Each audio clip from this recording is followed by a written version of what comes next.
I don't even get into this gossipy stuff like about Love and Hip Hop. Like the only time I ever watched Love and Hip Hop in my whole life was when I was talking to a girl that cared about Love and Hip Hop. That's the only time in my life I ever watched.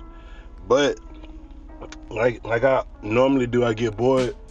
I start scrolling on social media. I start looking at stuff, reading stuff, and I started going through threads and stuff just to see how people feel about stuff. And I seen Safaree name kept trending and trending. I'm like, man, what did Safaree do now, man?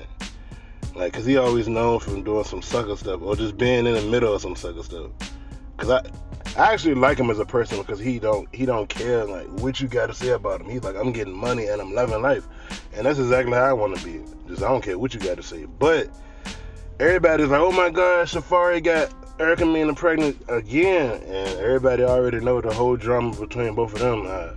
They had a child, they got together, then they broke up, then they got back together, then they broke up again, and then they broke up again, and she trying to keep the baby away from him, and he trying to fight, and all the girls like, oh my gosh, he's a bad father. He want to sleep with every other woman in the world. He don't want to be a family. Yada yada yada. All of this stuff is scripted.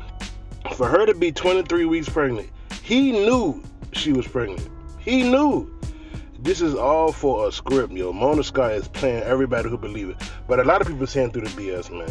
What y'all think about this? It's your boy B. Make sure like, comment, subscribe, and I'm out.